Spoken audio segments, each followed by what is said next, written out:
Welcome to Tonetalks. Welcome to Tonetalks. Welcome to Tonetalks. What up, y'all? This is Antonio Moore coming to you.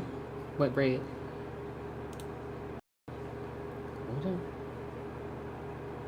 What up, y'all? This is Antonio Moore coming to you from Tonetalks. Appreciate you guys tuning in today. Got a special show. Shout out to Yvette Carnell for letting me use her studio. As you know, I've been traveling, so I'm here in Atlanta visiting family, visiting Yvette, watching the Black Panther. But I'm going to be back at Dash Radio next Friday, so please tune in at my regular time, 7 p.m. Pacific. But today I wanted to have a discussion that's a bit of a rehash, but I just want to have an overview about the reality of black wealth in America, the reality of our idea of being middle class versus the context of what is middle class in America. Because I think in so many ways what ends up happening is we create a narrative around wealth, around America that doesn't really hold true. And when I say that, what we tend to do is believe that black America has arrived post-Obama. That black America now mimics the Cosby Show, and none of it is true by the data.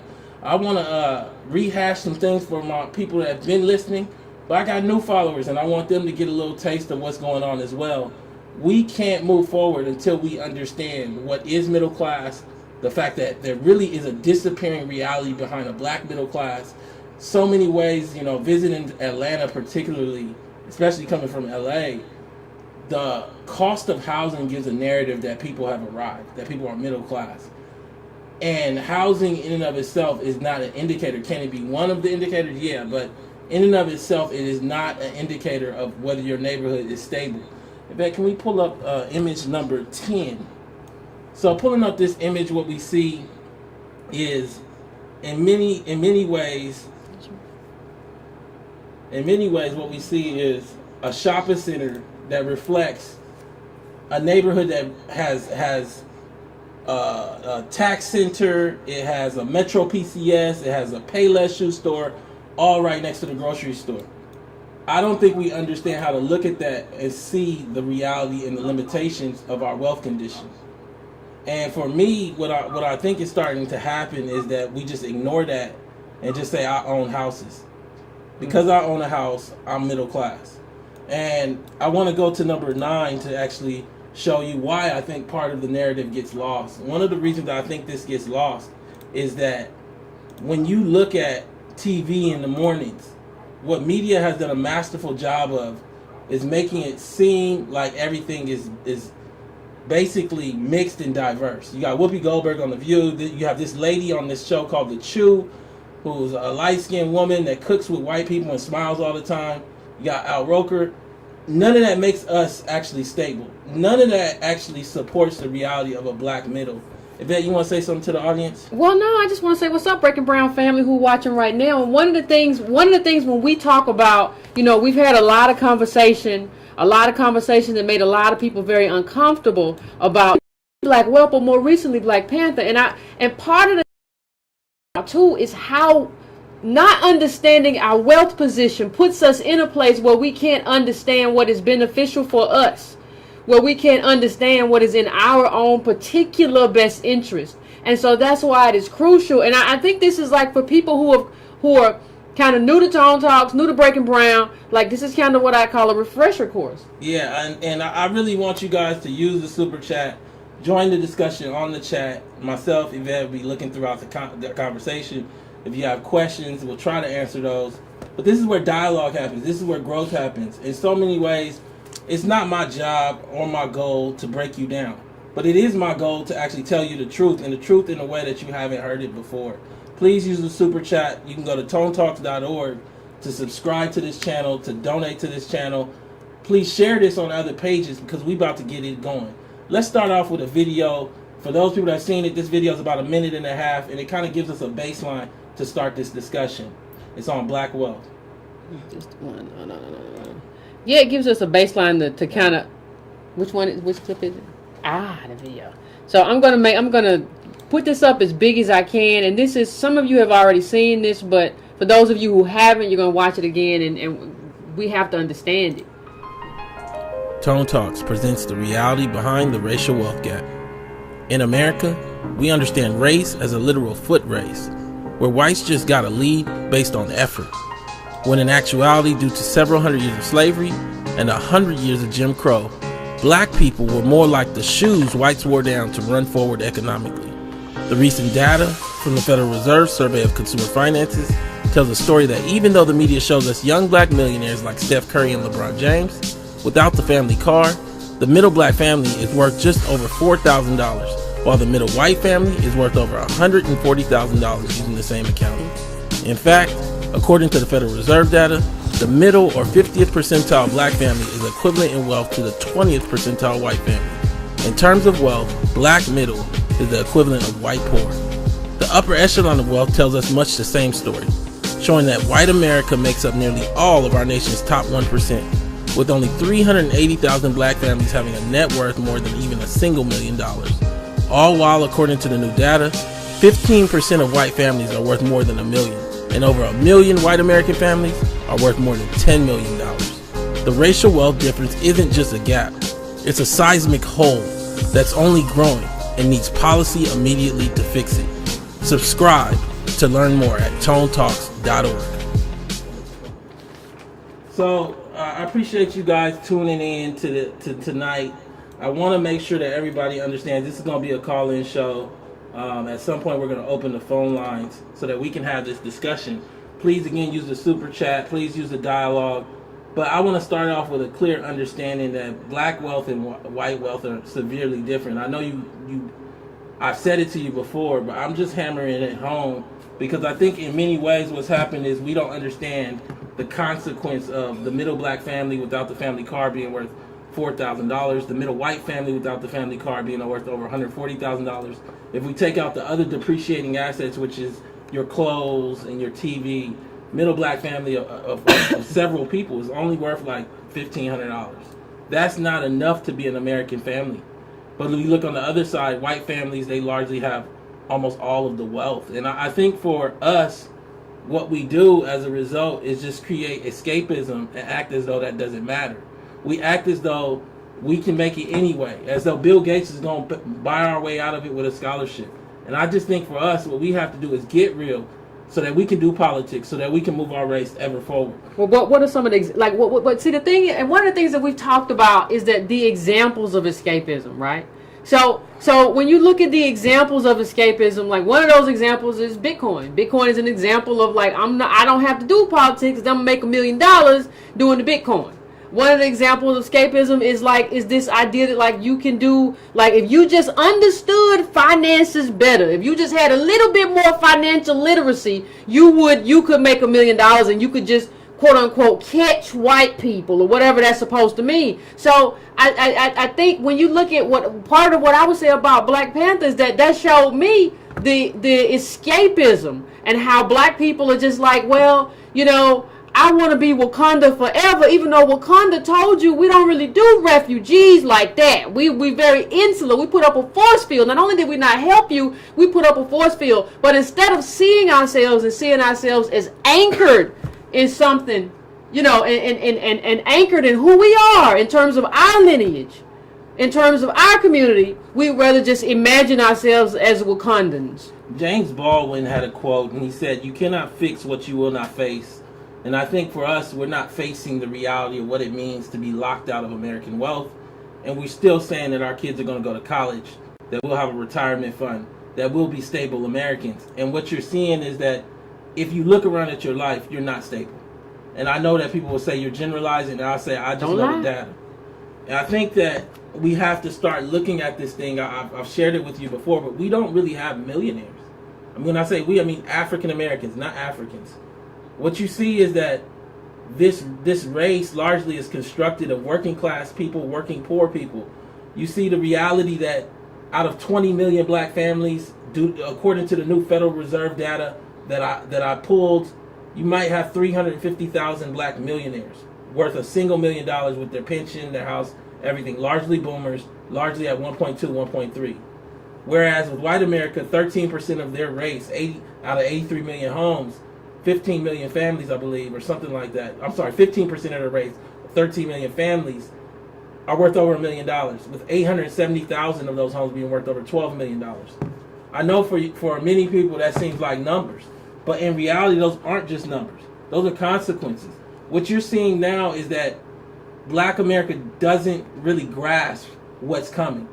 Tax reform was passed, and I'm trying to explain to you, it's about to get real around the field.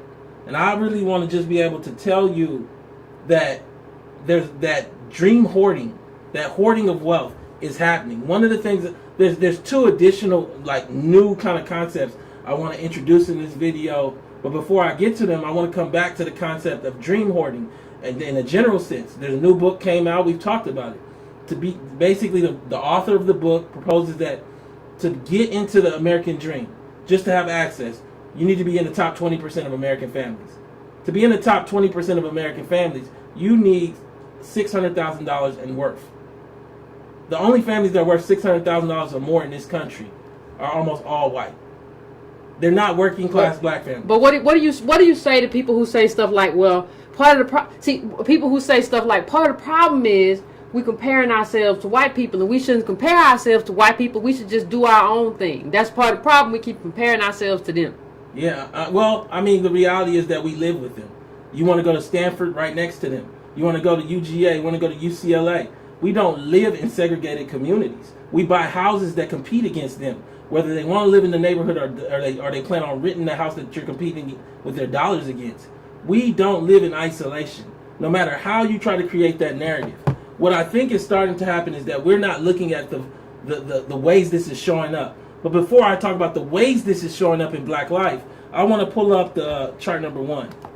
Now, I've shown you this chart with other colors in it. It's a chart by a gentleman who's the 24th richest man in America. And what he says is that the number one issue facing America is wealth inequality, and it's going to get worse. Well, this chart basically says we're moving toward a place where the bottom 90% of America will be locked out of wealth. In and of itself, what you look at is across the horizontal line is time, across the vertical line is the percentage of wealth that a group has. Now, I'm going to pull up a variation of the chart that I did to make it clearer for you guys to be able to see it. You can put up number 2.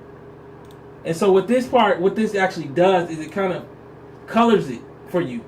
And when I color it, what I want to be able to do, and I've shown it to you on calls, but now I want it to kind of come and just hammer it home, have you understand the reality of what you're seeing here. If you look at the red line is the amount of wealth held by the bottom 90% of America. If you look at the green line, it's the amount of wealth held by the top 0.1% of America. The last time these two groups had the same amount of wealth was during the Depression. It's not a good thing when these two groups have the same amount of wealth. What you have to understand is we're in a period where these two groups have the same amount of wealth again. And our race is almost entirely in the bottom 90. Now, the reason why I colored it is so you can also see that the entire way that you think was based on when these lines were widening or at the widest point. If you look, the widest point when these are separated is 1980. And in 1980, what you see is that the bottom 90 had 36% of the national wealth. And the top 0.1 had like 7%. That's what the New Deal did. That's what affirmative action did. That's what high tax rates did. It created a sense of fairness. What you see now is that there isn't that fairness. In 1980-81, it only took $75 million to get in the top in the Fortune 400. Last year, 150 billionaires with a B, didn't make the list. What that means is that wealth that they have comes out of middle class homes. It comes out of middle class Black homes. It comes out of working class Black pockets. What you see is when these lines come together, it expresses itself by you not having access to bank accounts, because Bank of America requires a $5,000 or a $7,000 threshold to have bank accounts. It expresses itself in wealth theft. What do I mean by wealth theft? Well, we do this crypto thing and then we just close it. We just saw that with BitConnect. It expresses itself in criminalization of your children. I mean, I know that you think that drugs are bad, but in no country have we ever seen the kind of sentences that we saw for crack cocaine for drugs. We still don't see it for opioids. They decided your children need to go to jail because we don't have no jobs for them. That's part of what happened here. You see this in terms of... And instead of blaming the society that decided that your kid needs to go to jail, you're blaming your kid. Because now people are selling marijuana, and your kid went to jail for it. But instead of blaming society and the systemic structures, because the structures are what determine outcomes. The structures, not this individual effort, is not gonna. That's not it. They put policies in place to incarcerate a generation of babies, and you are not even holding them accountable. And somebody in the chat said something. They said we can't tell the difference between reality and fantasy anymore. No, we can't. And the other thing I'll tell you, let's pull that chart up big one more time, is if you notice, and if you really do math with this thing, the top 0.1 has 23 to 24% of the wealth, and the bottom 90 has 23 to 24% of the wealth. Well, 23 plus 23 is 46. Well, there's another 9.9% of white folks that have the other 56% of the wealth. Do you understand what that means? That means that the top 10% of white folks have almost 85% of all of America's wealth. You can't keep up on that treadmill without government, without policies to change this, without regulation. You can't Bitcoin your way out of this. You can't save your way out of this with labor. What has happened over the last 10 to 15 years has basically put you on a path where without policy, it'll be really hard to stay American. Would you agree? Yeah, I think. See, the thing is, people don't understand policy. Like, we almost think that we're like superheroes and we can overcome policies. But what you don't understand is what policy really is. It's not, policy is not a thing where you're not affected. Policy is the thing that determines the outcomes. Policy is the thing that chooses the winners and the losers. So you have to be in the policy game because you need policy to choose you as one of the winners. Because it's going to choose a group of, in this capitalist society, policy is going to choose a group of winners and a group of losers. And what has happened throughout us being in America, it is always chosen African Americans as the losers. And understand one more thing for me. Understand this. What has to happen? People say, well, I can just do my own business. I can do whatever. Once you start winning, and this is the history. This is why you have to understand history and not say ahistorical stuff to me. Once you start winning, what we've seen is that what happens to a lot of African Americans, that's what the color of law was about. They just changed the rules. Once you start getting good credit, they say, well, we're going to put something in the deed that says you can't buy the house anyway. And they can always change the rules. So you have a shell game. And then you have a group of black bootstrappers, entrepreneurs, who basically say, well, I can beat the shell game. That's like going to Vegas and saying, I can beat the casino. You know, you sound crazy if you say that. When we let people in our community go around say crazy stuff all the time, don't make no sense. And we let them say that and get away with saying it, and they never get checked. And so we eat and digest this foolishness day in and day out. And what I'll tell you about this chart, just before we can take it off the screen, is that in many ways, what you see is during the time that this chart, so many boomers don't understand that they got lucky with timing. I'm not saying you didn't go to work and work hard, but the Great Wars created so much work that essentially we all needed. They needed so much work that they were willing to hire blacks. They were willing to go as far as hire black women. This is what actually happened. And I think for a lot of us, what ended up happening is that we created a narrative around wealth, around America, that isn't true about fairness and race neutrality. And where we're at now is that we're in a place where all that has changed, all that is different. I want to keep on moving along because I want to introduce some new concepts, and what I want to start off with is introducing the reality of looking at people who have loopholes differently. I think for a lot of us, what's happening is we walk into some other working age family's house and we're not able to discern that they got a lucky hit, that they got something that's a loophole or aberration, and they're not telling the whole story. You know, I'm going to use 3 different examples to show this. One is people that are hooked to a boomer. Number 2 is are immigrant Africans. Number 3 is the biracial group. Now, these things are not independent. They can actually have, you can have a boomer biracial. But generally, I'm breaking it into 3 so you can kind of see this thing. So let's start off with hooked to a boomer. Let's pull up number 6. what you find is that, my parents had me real young. Essentially, they about Obama's age, and I'm well into my late 30s. What I find is that there's no other black people that came from my background that are succeeding at this point. What we see is the rise of legacy and black people lying about how they got where they got. House down payments have been paid.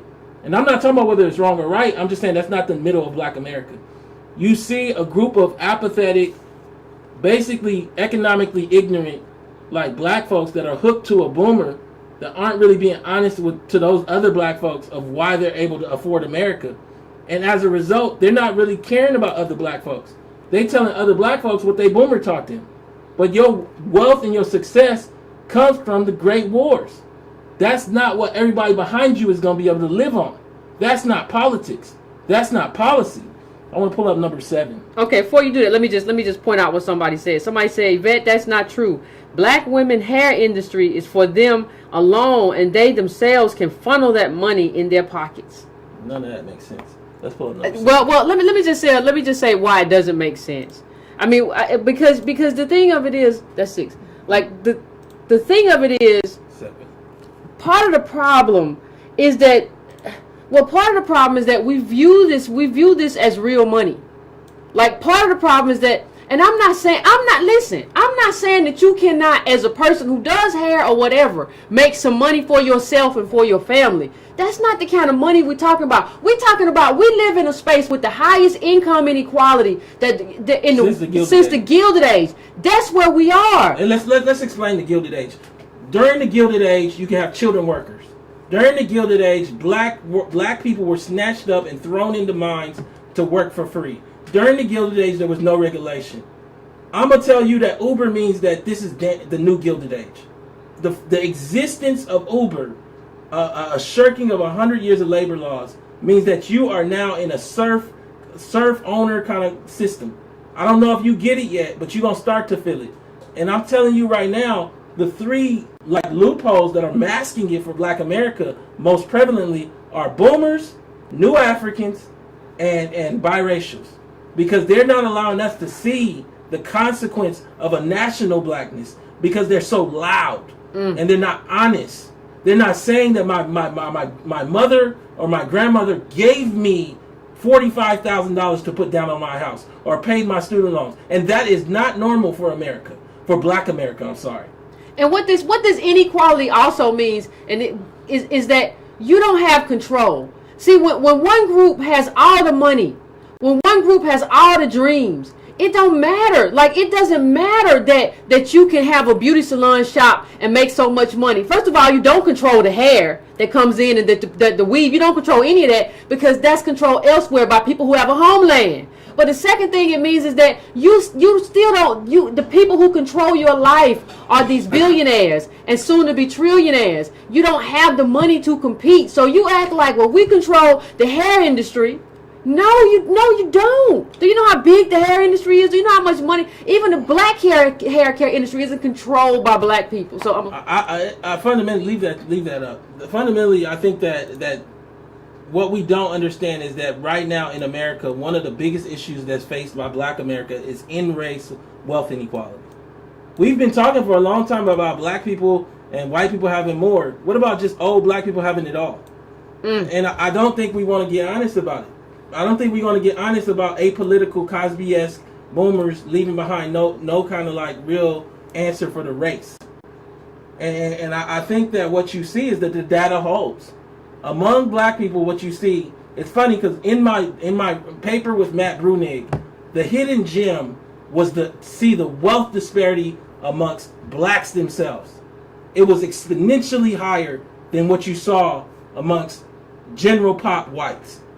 And so, like, to bring that home, let's pull up number 3. We start off with a chart everybody's kind of seeing. We know that white America has 90% of the wealth in this country, and we hold 2.6. I believe that data has shifted, and whites have more than 90, and we have less than 2.6 now.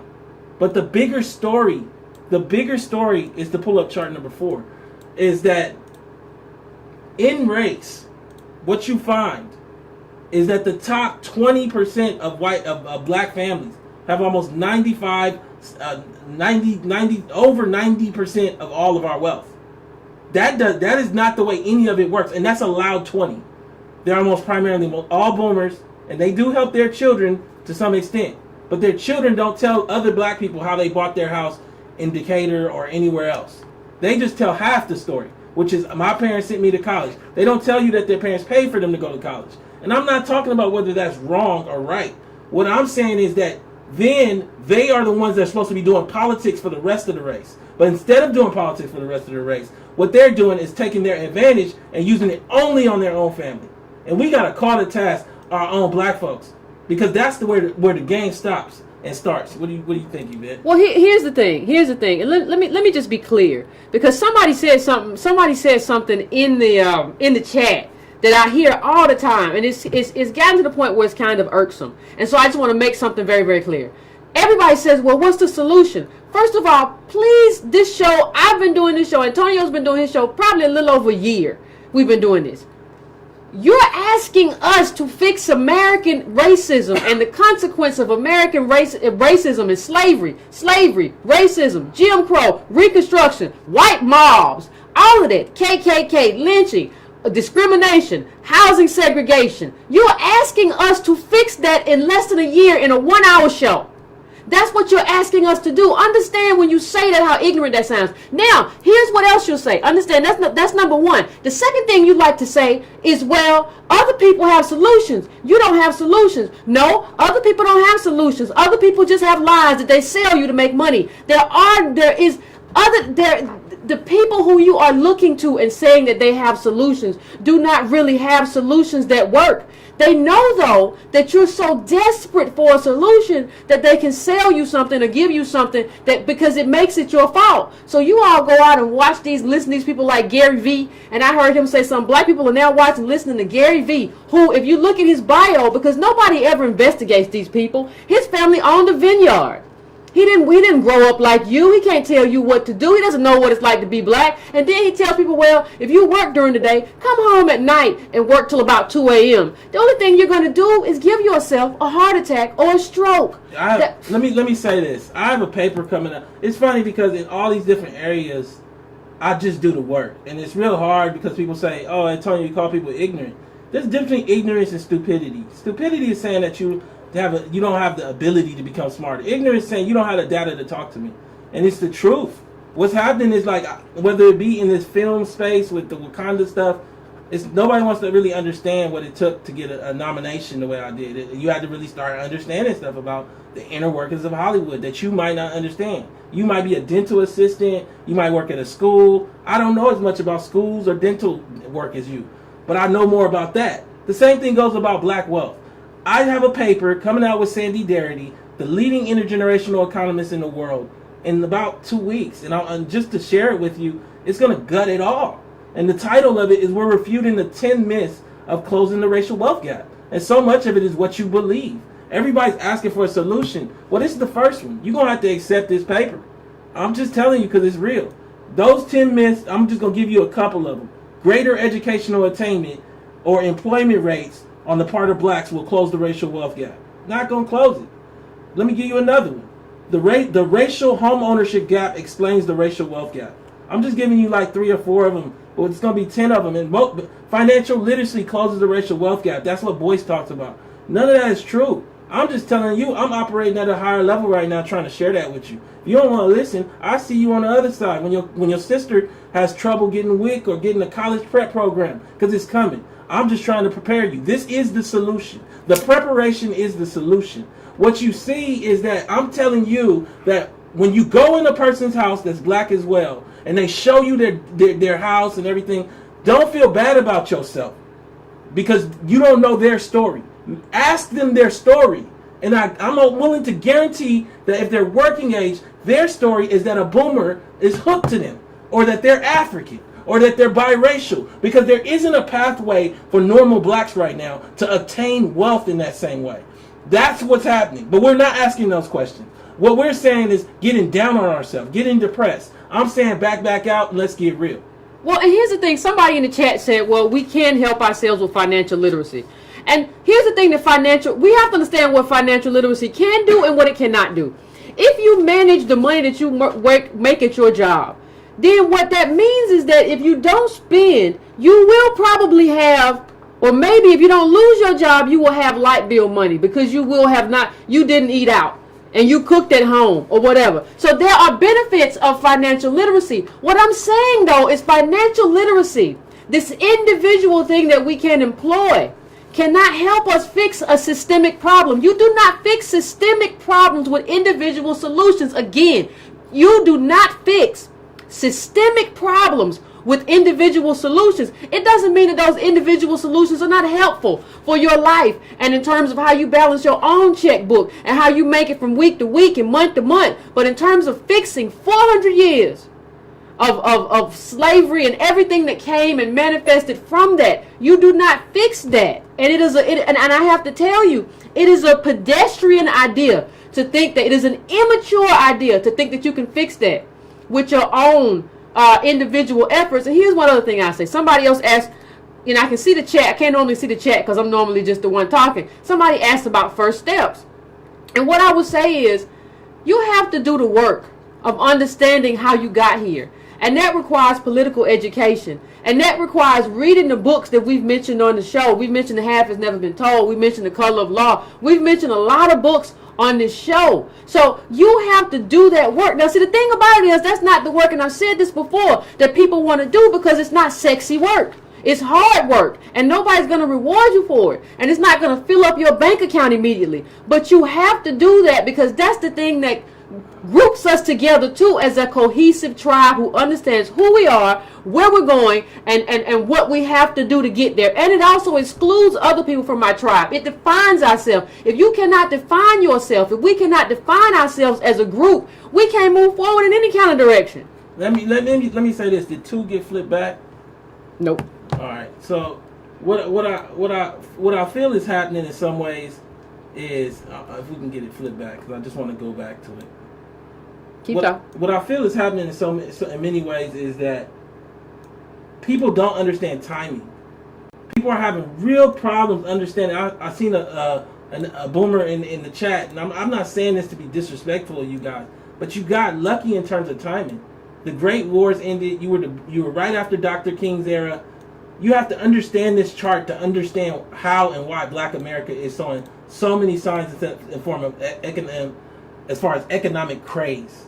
We are not in 1967. We are not looking at America that is promising a better tomorrow in terms of affirmative action and government contracts. We are in a period where your psyche doesn't match the moment. And I think for a lot of boomers, they think, I've seen one statement that basically millennial age people need to be patient. Patience won't fix this. This is not about being patient. This is about 30 years of bad politics.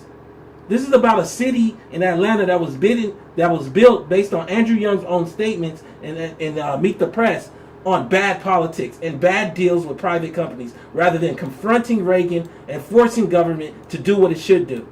Now what you see is that black folks don't have enough to be black folks in America.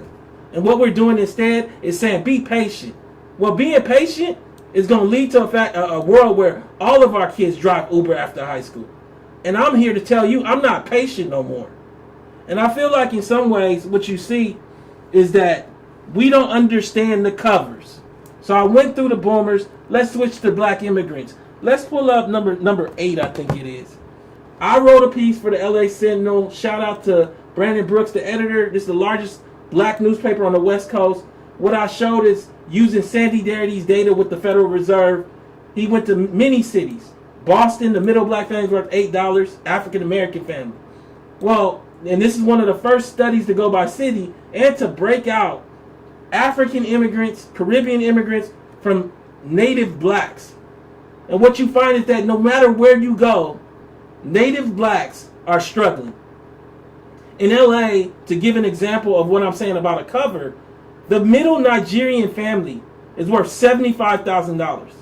Now, am I saying that's breaking the bank? No. But the middle black family that descends from slavery is worth $200 liquid. Do you understand that you can't compete against a group that has no slavery and has $75,000 in wealth and is willing to do the Wakanda to keep you away from them. That's not going to work. We're going to have to realize that we built this place and we've been locked out. And what I'm saying to you is that what we'll say is we need to do it like the Nigerians.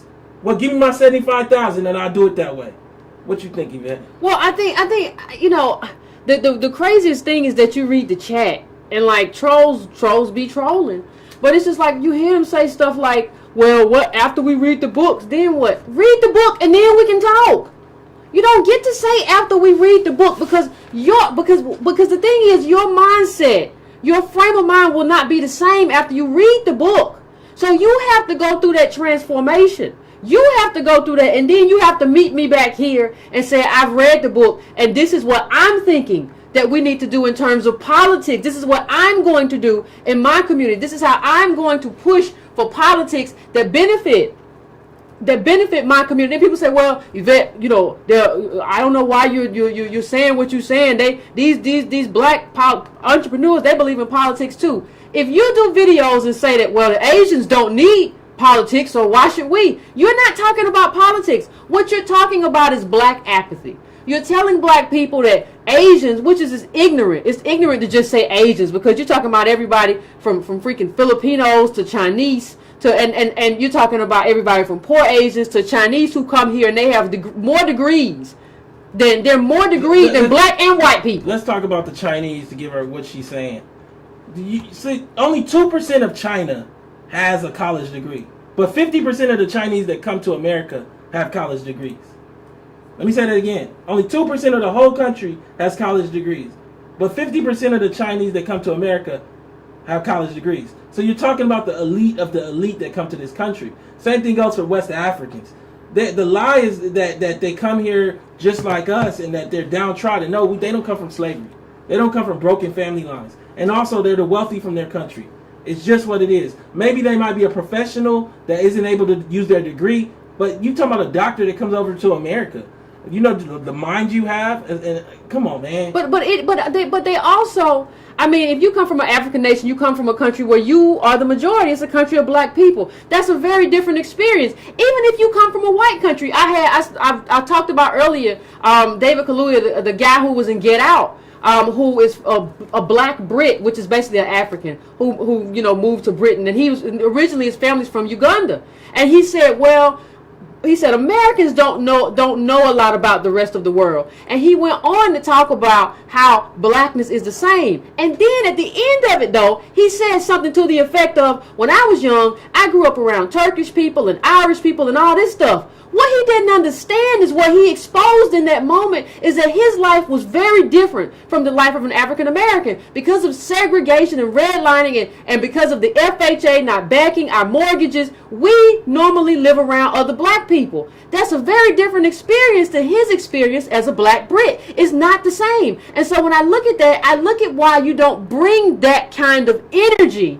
to because one of the things I'll say, and people think about, well, acting is just reading lines and he could be a good actor. No, part of being a good actor is how you react on instinct to what happens within that arena of theater.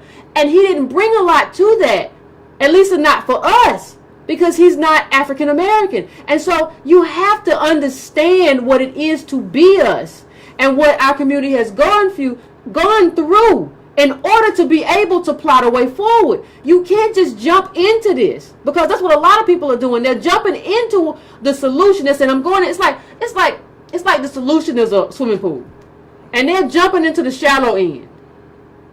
I'm trying to teach you how to swim at the deep end. But swimming at the deep end is hard and it takes a long time. And people at the shallow end are having a lot of fun. At least they appear to be having a lot of fun. But do you want to be a grown person at the shallow end of the pool throwing a ball around, or do you want to really know how to do that stroke? Yeah, man. And I think that the last thing I want to say is understand, I'm coming to you a little earlier, so the chat room is going to probably spread. Please share this page. Let's keep this dialogue going. People will catch it later as they get off work on the West Coast, because it's 3:30 on the West Coast. What I think also we got to be looking at is the last group, which is the biracials. So, biracials, I'm not saying there's a problem with them, but what happens is they reflect white privilege, but look like black folk. And what do I mean? I'm not talking about the way they talk or the way they move or anything like that.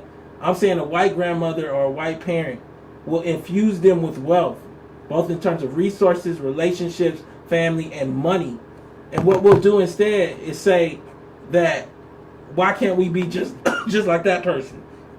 Let's use Tracy Silverstein. Mama Diana Ross and the daddy is a Jewish man that ties directly into the major Hollywood like circles. The reality is that, college probably was paid for. The reality is that we're not seeing, in so many cases, what you see is we're not able to see the consequence of coming from slavery because we see the benefits of having a white grandmother or mother that was able to take advantage of the Jim Crow, the lockouts of black folks. Let's use President Obama, who inherited $400,000 from his white grandmother. Well, the white grandmother was heavy into banking, which during the time of redlining. So, like, is Obama really reflective of anything black? If his grandmama might have been tied into redlining, or is he just another white man in all senses of the word from the economics? And then here's the thing: it's gonna be part of the it's hard to have this conversation because there are a lot of us, too many of us, like this person in the chat, who just isn't a grown person, who is just like, you just trying to start beef again with boys or something. And it's just like, first of all, this is not about, the conversation I'm having right now is not about any individual. But the problem is you're a child. And so you kind of view everything through the lens of middle school and high school, where everything was a rap beef. So you're starting beef as opposed to talking about which way forward works and looking at that and assessing that without looking at that in terms of beef, without just putting that, laying it bare and saying, let me look at this way and let me look at what they're saying. And these are two opposing views and let me make an assessment. Instead, you're viewing things through the lens of beef. This is not about beef. We're grown people. Let me address something. Somebody, Marty Baby, just said most biracials don't know their white family. That don't matter if the number. How does that matter? I'm talking about the number of biracials that are overrepresented in every advantage category for African Americans. And show me the data on that. Because did you just say that? But that doesn't even matter because if you go to Ivies, you look at home ownership, largely overrepresented because they get white privilege. They're able to tie into the very disadvantage that lock black people out through their white parent or through their white grandmother. It's just what it is. So let's say that the white grandmother was able to be part of, through her husband, a union that didn't allow black folks. What's the difference? What's the difference if you are able to buy a home from that money and then now parade that around black folks who were locked out? It's problematic in any way. And I want to kind of move to closing out. Again, please join the dialogue. Share this video. It's real early for people, I know. Let's get the super chat going. Let's make sure that we get this around because we're trying to have a conversation about wealth, about blackness. I want to pull up number 21. And what we see on number 21, we've seen it before. The green line represents African American wealth. The blue line represents white wealth. What you see is that our race really doesn't lift. When you do sampling of a group, you cut off the top 5 and the bottom 5. If you cut off the top 5 for black people, we have literally the richest person will be worth $300 and some $1,000. But if you cut off the top 5% for white people, you still got people worth several $1 million. And they have a lot more families. The point of that is not to talk about whether white people are better and black people are worse. It's to talk about the wealth condition of black folks and to understand the limitations and how we can access our dreams. Whether it be home ownership, sending your kid to college, and in America where college might end up starting at $60,000 or $50,000 in tuition by the time your kid goes to school. Whether it be being able to retire in some stable sense. All of these things cost money. Hold on. Go on. Finish your thought. And our race doesn't have that wealth. I think that what we don't understand is that we are black in a country that for 100 years locked us out through color of law. And for hundreds of years before that kept us as slaves. Somebody said something in the chat. We need to move on. In a country where we're 14% used to be slave, we need to move on. We need to move on without white people. Move on. I mean, the idea of agency comes from an ignorance about wealth. the point of redoing this video, we just did a whole video that you don't have no money. So you acting as though you have a portion of the country, like a whole state, and y'all state makes all the wheat. That's not America. You are a fantasy living person. You're dangerous to the rest of the race because you probably say that stuff to other black people that don't know any better than to tell you that you're bordering on crazy. And here's the thing: white people don't even move on without white people. Do you understand that when you see agribusiness on Capitol Hill, when you see how the housing lobby on Capitol Hill, when you see DACA, people who are in favor of DACA on Capitol Hill, nobody moves on without the government. We are all citizens of this country. Nobody moves on. The Homestead Act gave away free land, property, grants, all that stuff to white people. Nobody moves on that way. You don't even understand America. And the thing is, you don't understand America isn't standing still. This America is a money America. This is America post Citizens United. And if I said Citizens United and you don't know what it means, then this conversation is over your head. Citizens United has made it so that the billionaires control the politics. Donate what they want to. What I'm saying to you is there is an answer through politics for African Americans to make a claim. To find some avenue, some doorway. Providing some solutions to you. I believe Black America needs to do lineage counseling. I believe that our race has, Black Panther particularly, has shown me that our race has significant issues with identity, significant issues with self-value. We find value in anything. The whole movie is about a group that has said, I don't like African Americans and don't want to be around them. And you guys went. And he said you'll never be one of us. In mass, supported this movie as though it was a great thing. And I just think that we need lineage counseling to ground ourselves and understand what we were separated from, what was stolen from us. We need to go back and do family trees.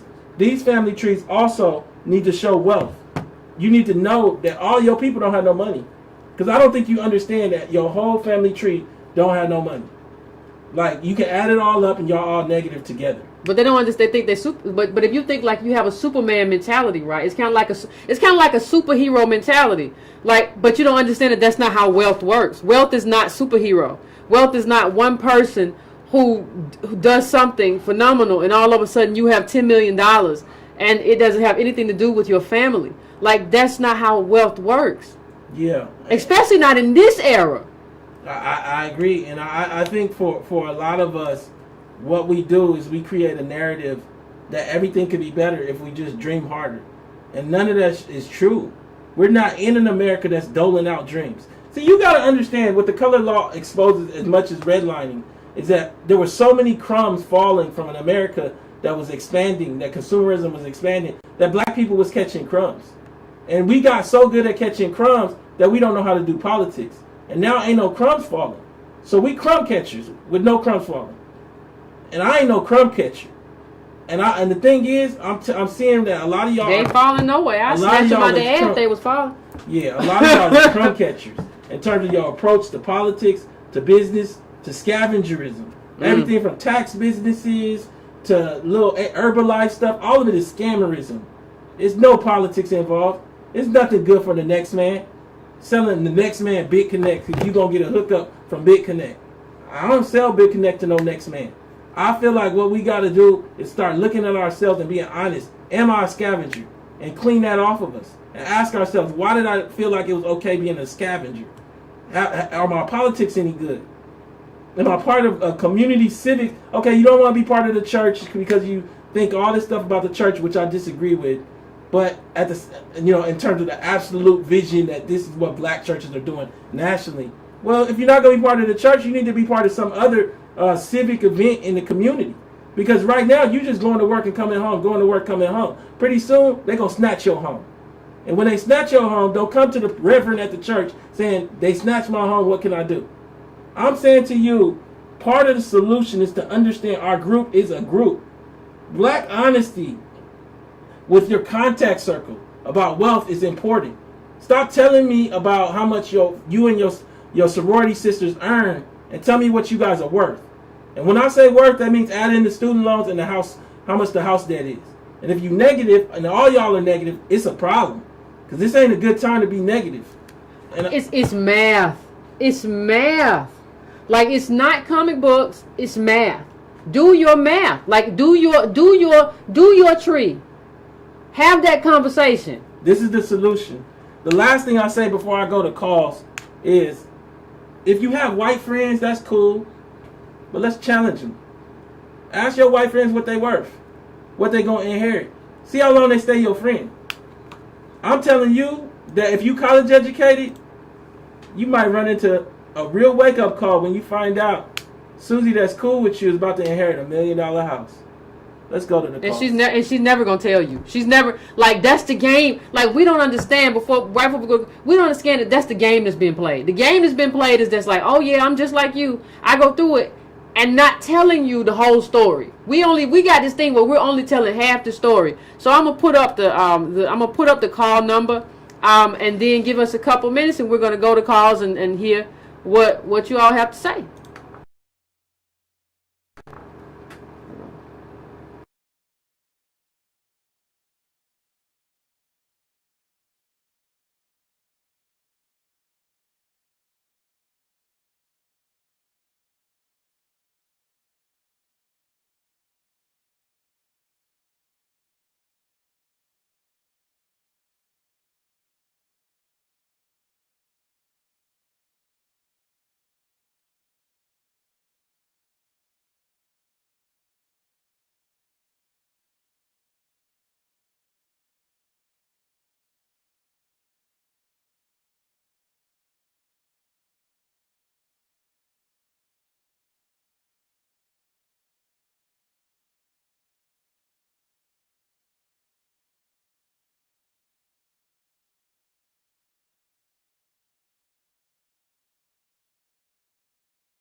What's going on, everybody? We are back, and we are going to take calls.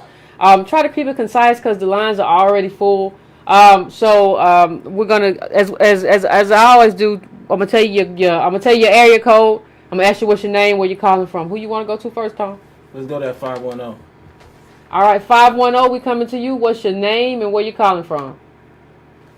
Hey, what's up, man? Hi, guys.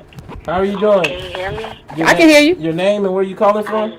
I'm great. My name is Tony. I'm calling from Oakland, California. It is great to get on the line. I just want to say, first off, I've been listening to you, Yvette, for like a year now. I'm 20 years old, so I've been listening to you since I was like 19, and you really just taught me a lot. Like, thank you. You really just like taught me. I don't know. I'm so nervous right now, but don't be nervous. Come in and I am, because I'm like, I'm on the line.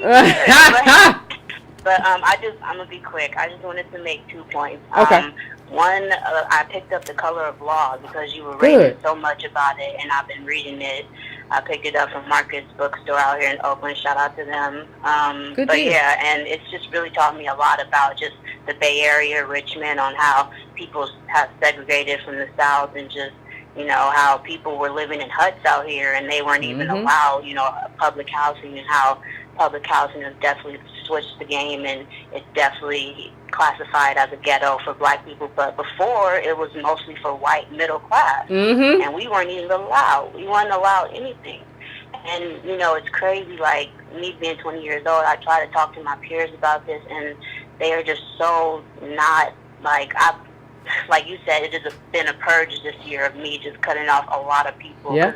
They just don't care. Same here. It's really, really sad that this is happening and we don't see it. But my second point I wanted to get to, since, like I said, I talked to my peers about it, and they are just concerned about, you know, having kids and turning up.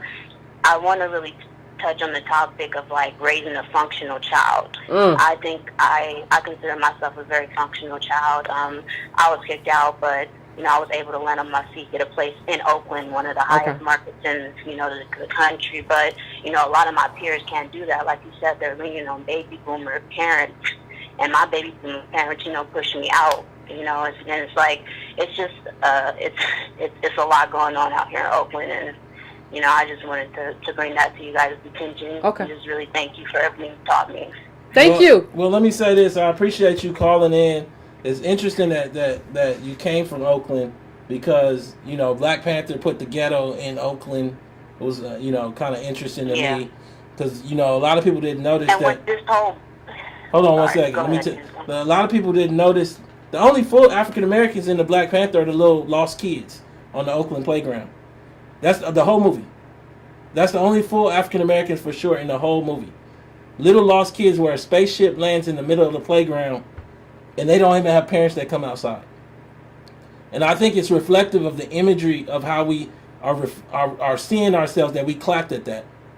And I think that when I start to look at this dynamic, I start to understand we don't know that California, I'm from Los Angeles, as you know, Oakland, those are like flashpoints of what's coming across this nation. A lot of people believe because they can buy a $110,000 house that they're middle class. You ain't middle class for buying a $110,000 house in Georgia. They just gonna get you when them kids grow up and you gotta send them to school, and you won't have the money for it. They just gonna get you when it's time to retire, because cost of living only helps. Like, look, this idea that you can save yourself by running is over. It's a new day. They gonna get you some point if you don't do this politics. Is there something else you wanted to ask us? Oh, she go. Okay, that's cool. Let's take the next caller. 404. Let's come to you. 404. What's your name? Where you calling from? Hi, this is Dawn from Atlanta. Hey, Dawn. Hi, everyone. Hey. So I have three things, and I'm going to make it quick.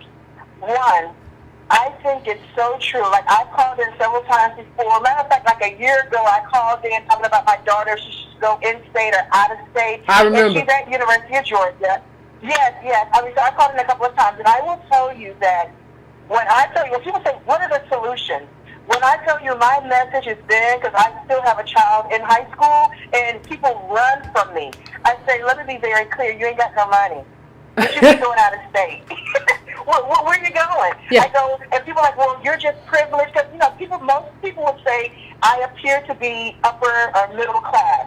And I told them exactly what y'all said earlier. My income says I'm upper middle class, but when you look at what I owe, when you look at the debt, when you look at my responsibilities and my resources, I could fall in months if I lost income. So I think that what people don't understand is that difference. I mean, what you're saying is that it makes you more aware. So people are like, what are the solutions? One, I'm trying to teach kids you cannot go into a lot of debt into this world. Try to find an education where you're going to be competitive, where if you fail or flunk out because the public education system is not that great. So if you find you have holes in your education and you falter, you're not having to pay back all these student loans, right? So start off slow, make sure you have a good foundation, and then move forward and transfer if you want to, once you know that you can do it. So that is part of the solution that I move forward is we've got to be smart about how we make our decisions. No, be honest about our position in life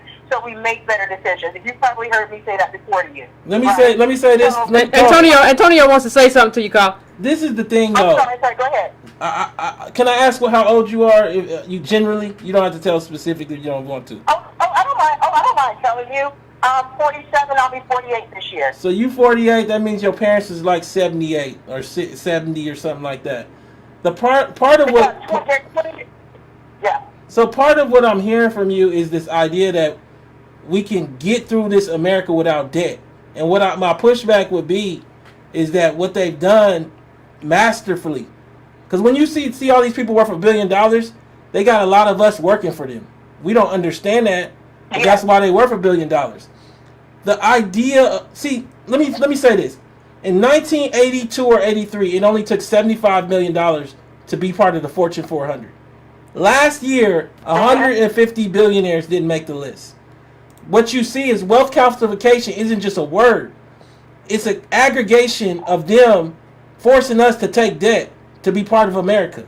So when I say that, some of the methods that older blacks try to say to younger blacks, or older Americans try to say younger Americans, they don't necessarily altogether hold true. When I say that, I mean, it's going to be a hard press to go to school to become part of this America without debt because of how they have it rigged up.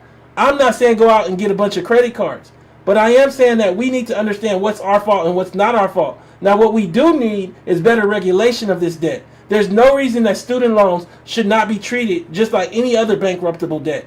These are the things that should be focused on. And so, like, I just say, just be aware that America is a moving ball.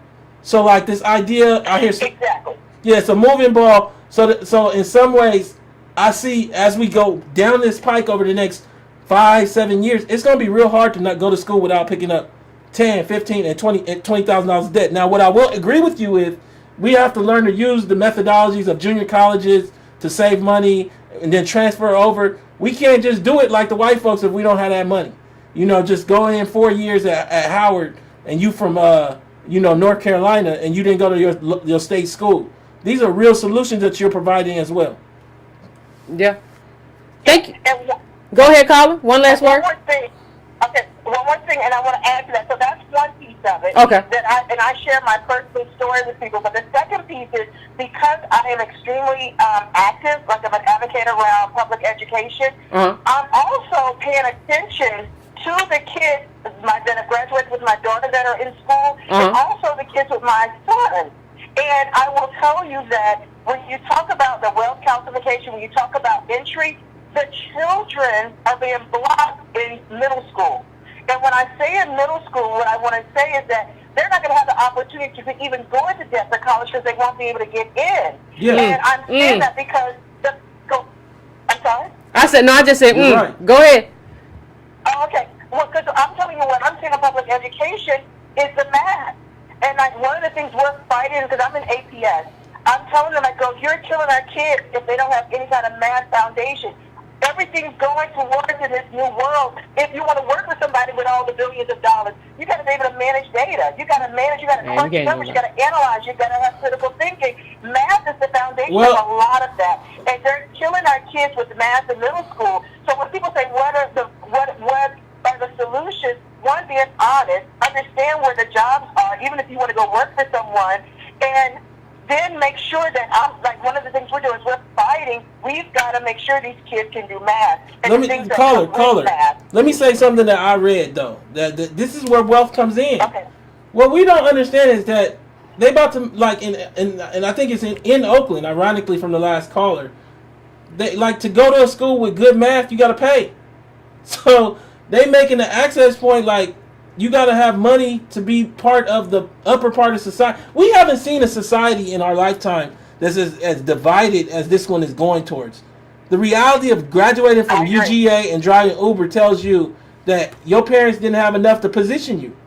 That there was a failure in resource. It might not be altogether their fault, but somebody can't make a call to get you into a job. And what I'm saying is what you're seeing also in primary school, and we'll let you go after this, is they're actually separating the schools that offer enough to be part of this new, better part of society from the other schools.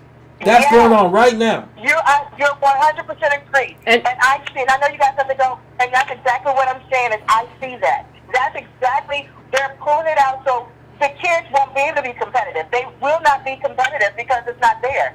Thank you so much for calling. Thank you, Carla. I appreciate it. And one of the things, thank you. Appreciate you for calling in. Good to hear from you again. I think the most important thing that this last caller said is that I am an advocate. I am a school advocate. She is an advocate in her community. Regardless of the impediments that Antonio and I talk about, she has chosen to be an advocate in her community. Like, whether it's a long haul or not, how do you have a school? How do you have a kid in school and you're not an education advocate? How? What are you doing? For your kid and other kids. Let's take the next caller. Let's take that 212. 212? What's your name? Where you calling from? 212, I'm coming to you. Hello, this is Craig Bartle. I'm calling from from Nashville. I'm using my office phone number. Okay. But, what I wanted to say is that I'm very grateful for the work that you all are doing. Thank you. It's very important. I know it's hard. You take a lot of slings and arrows for the things that you're bringing up, but it's critically important for our folks to hear these things. So I applaud you and would ask that you just never stop. And so I'm going to support you in all the ways that I can. I appreciate it. So just briefly, I'm on the bottom side of the baby boom, and only because of that, and I recognize the serendipity of my age. I'm in the 95th percentile of wealth of Black Americans, which is nothing, which is actually nothing. Yeah. And I'm looking at the reason that I've gotten involved is because I'm looking at my children and my nephews and nieces who are out here struggling, and they've had the benefit of a grandfather who is and grandparents that are wealthier than I am, uncles and aunts who are doing reasonably well, but ain't none of us, doing that great, because you know how little money that actually is, and how it's not going anywhere. We can't help. Caller, let's frame this for you. I'm sorry. Let's frame this for you, because what you're seeing is the consequences of wealth calcification, the consequences of not having affirmative action, the consequences of not having government contracts. What we don't understand is where this goes. This road is a dead end, a cul-de-sac. In the end, the boomers might be the first and last generation that has stable living. That's the politics that we left on the table. In a sense, what you're saying is that you have among the top 5% of black wealth, which is about 350, 400 hard, and it's not enough. It's not enough to ensure that your children are stable. Enough. And what I say to you today, is that the solution is through government policy and awareness of who and what we are and what our claim is here, what our claim is in this country. I feel like we're sharing as though we got it all, and we have next to nothing. And I feel like in many ways, coming back to it, one of the great failures was the children of your generation that had a parent like you, because they felt like you were rich. They felt like you was always gonna be there. They felt like they had made it out, so they don't need to be aware of other black people's issues. And right now, they're not going to church. They're not being part of civic organizations. And then at the end of the day, you talk to them about their biggest dream, and it's taking advantage of other black folks. Is your child main goal to take advantage of another black person? Do they want to sell hair weave and do tax preparation? Or is their goal to create a stable and functional black community? And I'm not saying that to you directly. I'm saying it more generally. So, no, you're absolutely right. And if I might say one more thing, I saw this a couple of years ago, and so I decided to make a career change, and I'm involved in a PhD program to try to address some of these things. And what I'm focusing on specifically is local government in terms of how we can, most of the issues that you're talking about are national issues. However, there is relief available locally if we will band together and focus on some collective action and some effective action. And there are those things like participatory budgeting. Well, what you're basically saying is if we're willing to do the work. Like, that's what you're really saying, because that kind of stuff. Get down and do the work. Exactly. If we're willing to do the work, or if we just want to have other people in politics to do the education and do the work for us. I'm gonna let you have the last word, Carla, but I'm gonna try to move on to the next one. No, do your thing. I appreciate what you're doing. God bless you, and keep Thank moving, you, y'all. Thank you, sir. I appreciate it. We're gonna take a few more calls. We're gonna go over to 504 right now. Actually, let's go to 443. 443, we're coming to you. Hi, my name is Shanika. I'm calling from Baltimore, Maryland. Hey, Shanika. Hi, Yvette. Hi, Antonio. Hello, thank you for calling. Hi, thank you. I wanted to make 2 points. Okay. I'm actually a council member on the city council in the city where I live at. It's just outside of Baltimore. It's a smaller suburb. Right now, there are some things going on the federal level where we will really need to prepare our people for a life that they have not lived. When you look at Trump's budget for HUD, he has zeroed out for capital expenditures. So there will be no more capital improvement projects that are funded by the government for our public housing. Explain what capital improvement projects do for those who don't know. Capital improvement projects are how we're able to build new public housing, how we're able to remodel, refurbish, bring our public housing up to a livable standard. Over time, those things just kind of decay around you because there is no private profit motive that is incentivizing putting in new appliances, putting in new structures. Those things aren't incentivized by a profit motive, so it has to come just from the goodwill, more or less, of the government. And in his budget, he zeroed it out completely. He also took away the community development block grants. Those block grants perform a vital function in our community. They pick programs that are operated by nonprofits that do things from feeding our children to drug treatment programs in the community, after-school programs in the community, all sorts of functions that you really don't have a functional community without those things. He zeroed out the block grants in his budget for this year, and then Congress was able to restore some of those funds. But when we looked at his budget for the next year, he has zeroed it out again. So it is clearly a federal government that has targeted in many ways. There's one thing to say I don't care and to be apathetic, but in many ways our federal government has targeted right at the heart of the black community. And I don't know that our people are prepared for a life where those things don't exist. Right now, public-private partnerships are the greatest thing in trying to remodel public housing. Public-private partnerships is the privatization of public housing. And our officials, our HUD officials, are telling us this is the only funding source, and this funding source leverages ownership. In one of our communities, once the private developer redeveloped it, they put restrictions in place where most of the folks couldn't return. You had to have a 650 credit score. You could never have ever paid your rent late. They put in all types of restrictions that really made it prohibitive. Wow. You know what that sounds like? We have to start moving our community to solutions for even small ways that we can be self-sufficient. I understand that the level that your dialogue is ascending to a place where we can be competitive in this world. But I think we are even at a place now where basic self-sufficiency is become a challenge. I agree. We agree with you. What were you going to say, Antonio? What you're talking about is what we saw during the Color of Law.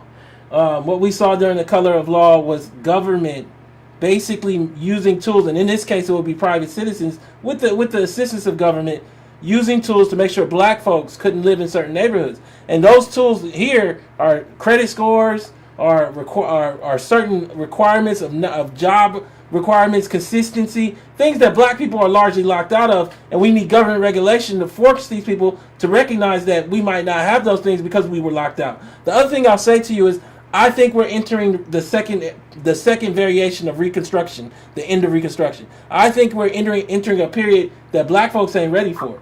A period where if you don't have the money to actually do certain things, you're not going to be able to do certain things like college. They're not going to say black people can't go to college. They're just going to say, do you have your $30,000 to go to college? Which is essentially saying, we don't want black people in college. I don't think we understand that in Louds County, Alabama, you had hookworms. You had the UN say that those blacks today are living in the worst conditions they've seen in the first world, and that's not just Loudoun County. That's black communities across the South. We don't understand that we. And she's in Baltimore. You're in Baltimore, right? Think about all this correct. stuff that's happening. You talking about Loudoun County? It's happening everywhere to black communities. They're zeroing out black people. Period. That's what native blacks. That's what's happening. But I'm gonna let you have the last word, caller. I just want to say that I appreciate everything you do. Dr. Claude Anderson is doing some great work, too, trying to fight for really reparations for the community. His strategy is modeling it after Native American reparations and trying to find some ways that we can have maybe some sovereign lands, maybe be absolved of tax debt, some things that this country really owes the community. And so I'm just encouraged by the work that you do, encouraged by the work I see others doing, and know that there are people on grassroots level fighting for our community every day, so please just keep it up, guys. Thank you. Can you send an email to editor@breakingbrown.com so Yvette can have your contact information? Thank you. I'd appreciate it. Certainly. Thank you. Take care. You too. We're going to take 2 more callers. Before we take the next call, when you ask me what is a solution, one of the solutions is supporting people like this lady right here. You have people like her in your community who know what's going on and are trying to advocate for a certain position. Some are in people of power, like, on the city council, like she said, and then some are just advocates. You need to try to seek those people out. Even if you're not in a position right now, if you work 2 jobs and you can't go and be around those people, you need to start following those people on Twitter, following those people and see what they say about what's happening. And if they have web pages, that's who you need to be following and supporting instead of the stuff that you're doing. That's not sexy, that's not fun, but that's what you need to be doing. Let's take the 312 caller. Caller 312, we're coming to you. What's your name and where you calling from? Hello? 312, you there? Let's do the 773 caller. Okay, area code 773, I'm coming to you. What's your name? Where you calling from? Hello, Hey, Yvette. hey, Hi, my name is Kim. I'm calling from Chicago. Hey, hey. how are you doing? I'm doing great.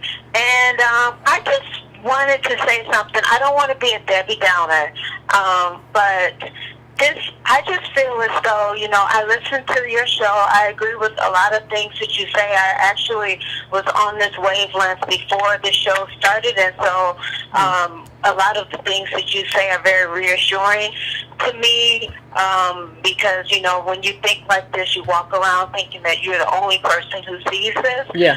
But for regular, everyday people that I meet, and they just don't get it, and they're just busy trying to put up a facade, and busy trying to make it appear as though, it isn't as bad as it is, and they're raising children, because I'm currently raising children. I have 1 child. I have a fully functional adult. She's 24, and that cost me a lot. I'm not going to lie about it. She knows it cost her a lot because she went to private schools and private high school and private university. That wasn't easy.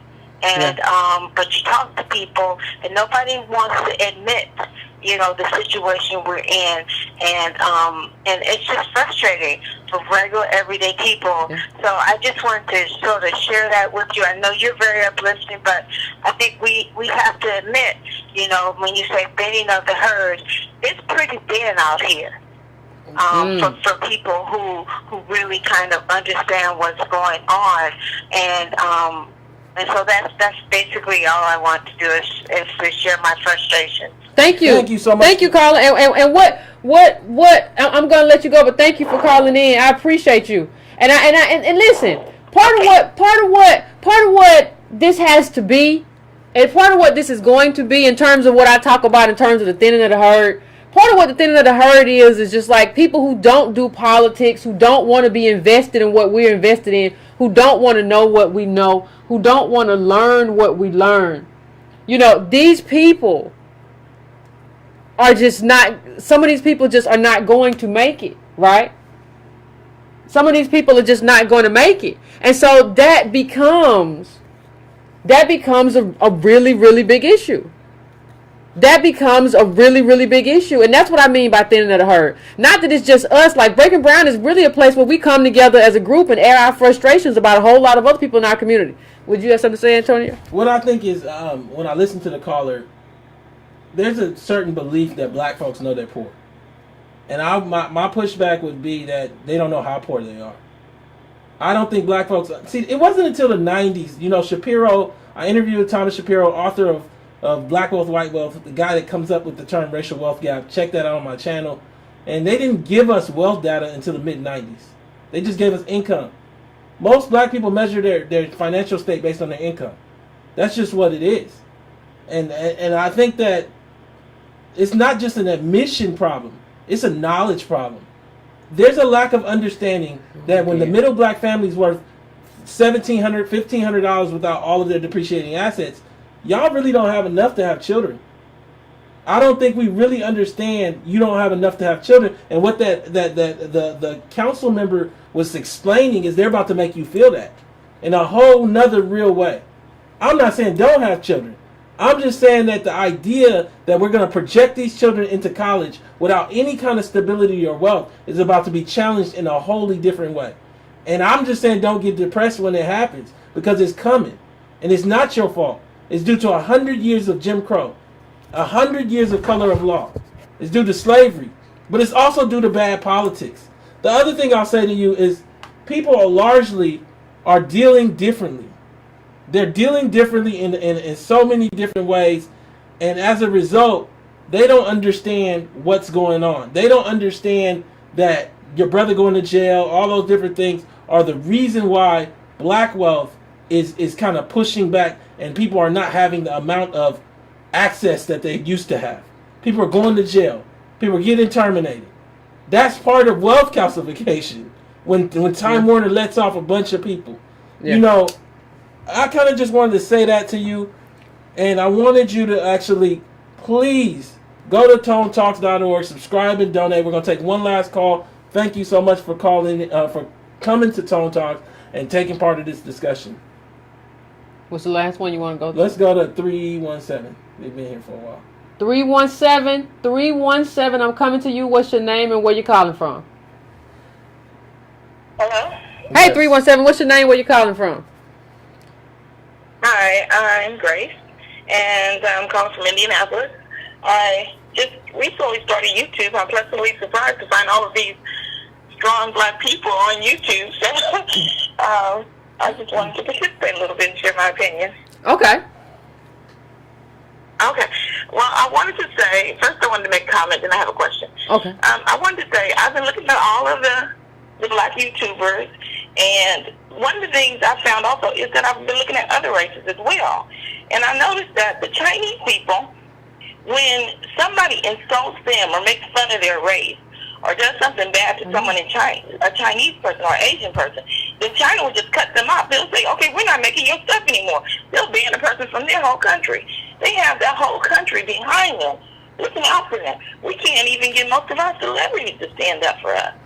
We really need some unity within our race in order to get these things done. But I'm willing to go with anybody that has an idea at this point. I know some of the ideas are bad, but we're just so desperate for some change that, you know, just give me something, some kind of hope to cling on to. So with you guys presenting this idea, I just don't understand. How are we going to get legislation from people who are making legislation to keep us down? Well, thank you, Carla. I appreciate it. Thank you so much for calling. I'm going to let Yvette get the last word.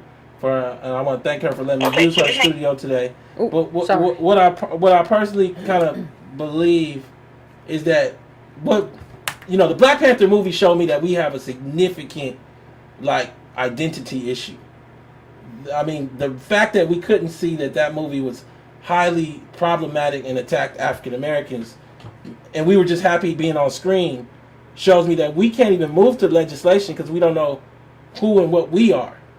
And the thing is, we're African American descendants of slaves that were shut out of wealth, that have a constitutional claim in this country that is worth maybe billions of dollars. And I just think that is very different than an intersectional legislation that many black collegiate students will push for, based on being a woman or based on being gay or based on being Latino. No, I'm talking about a distinctive claim for descendants of American slavery. If we can't start there, the legislation will be so broad that it won't impact us directly enough. Well, that's what I believe. Yeah, I agree, and I want to thank the caller too. But one of the things, as I close out, when I probably since high school, I started running cross country in high school, and I've been a runner. You don't start out like if you haven't ran a while and you need to get your endurance up. Like you don't get out there and say I'm gonna run 7 miles. You understand that it's a process. And you understand that the process is going to build you into a runner. Like you can't make yourself a runner day one. The process builds you into that. And like you don't know based on your body when the process is going to end or how the process is going to end or when you'll be able to do that 3, 4, 5, 6, 7 miles in a good amount of time where you don't feel like you're about to pass out. You don't know when that's going to come. And so what it feels like, though, when people talk to me about race and people talk to me about solutions, it's almost as if you walk up to me and be like, I want to run 8 miles tomorrow. I need you to tell me how to do it. And when I tell you, okay, the process is to run these many miles, these days, every week, and to eat this and stay hydrated, you kind of tell me, I don't want to go through all that other stuff you're talking about. I want to run 8 miles tomorrow. And so I kind of think we have to get into a space where we value the process. It is not saying that you don't value the outcome, but you understand that the process is necessary for the outcome. I think we have to get into that space, and I don't